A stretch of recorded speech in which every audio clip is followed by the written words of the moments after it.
सुप्रसिद्ध सूफी संत हजरत ख्वाजा गरीब नवाज के खिलाफ बदतमीजी करके उनके अनुयायियों की भावनाओं को ठेस पहुंचाई एंकर अमीश देवगन ने।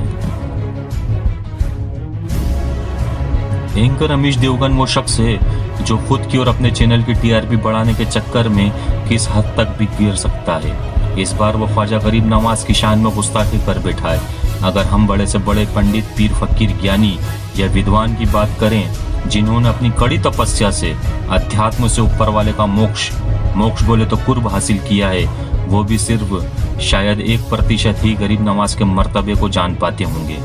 और इस गुस्ताखी का आगे चलकर क्या परिणाम होगा ये सिर्फ पंडित, पीर, फकीर, ज्ञानी या विद्वान ही बता सकता है। पर शायद ये बात अमीश देवगन नहीं जानते कि इनकी शान में वो शब्द और गुस्ताखी कर बैठे हैं, क्योंकि वो तो ना ज्ञानी है, ना ही विद्वान है और ना ही पंडित है। अगर होते तो भी उनके मर्तबे को नहीं पहचान पाते।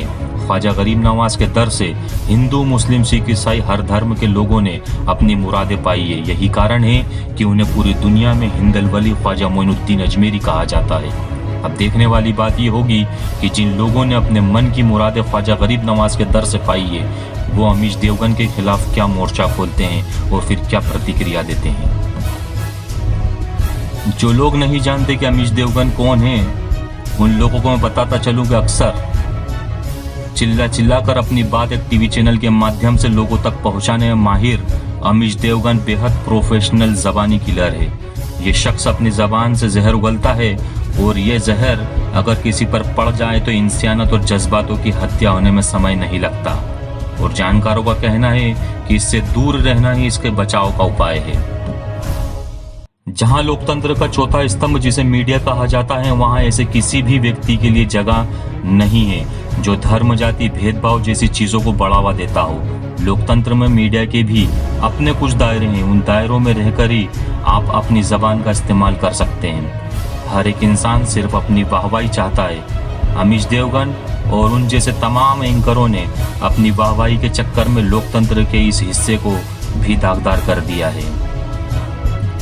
इसके पीछे का सच शायद वही है जो देशवासियों से आज तक सुनने को मिलता है, जिसे कहते हैं खरीद फरोख्त का गोरख धंधा।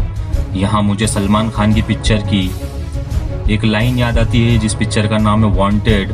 उसमें सलमान खान कहते हैं मैं सिर्फ पैसे के लिए काम करता हूँ, तू मुझे पैसा दे मैं इसे भी ठोक दूंगा। मेरा इशारा आप समझ ही चुके होंगे।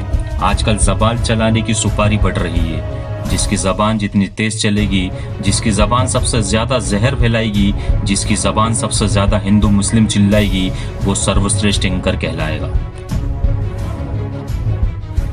इन सभी सुपारी किलरों के संरक्षक हैं वो न्यूज चैनल जिन्होंने इनको खरीद रखा है। और रही बात चैनलों की तो इन्हें खरीदा ही इसलिए गया है कि ये लोग दुनिया में बगावत का जहर बो सकें।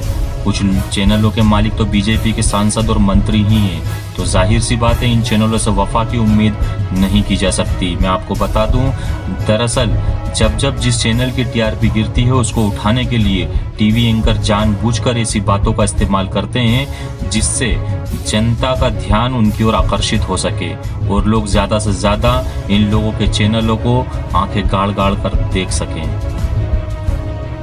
इस काम को सफल बनाने के लिए ये लोग उन लोगों की खोज करते हैं जो इन्हीं की तरह होते हैं। टीवी का ठेकेदार धर्म के उन ठेकेदारों को पकड़कर अपने टीवी चैनल पर लाता है जो खुद वाहवाही के चक्कर में पड़े रहते हैं। ये वो लोग हैं जो डिबेट में शामिल होकर अपने मुंह की खाकर अपने घर की तरफ लौटते हैं, जिसका खामियाजा ये होता है कि देश में अशांति का माहौल फैल जाता है और जगह जगह लोग धरने, आंदोलन, ज्ञापन और न जाने किन किन चीजों के करने के लिए उतारू हो जाते हैं। अगर हमें इन चीजों पर लगाम लगानी है तो सबसे पहले जरूरत है इस बीमारी की जड़ पर वार करने की। और उन चैनलों को देखना बंद करें जिन्होंने देश में सांप्रदायिक और अराजकता का माहौल फैला रखा है। जब भी किसी पंडित, मौलवी या ज्ञानी के पास बिकाऊ चैनल के डिबेट्स का ऑफर आए तो उसे एक सिरे से नकार दीजिए।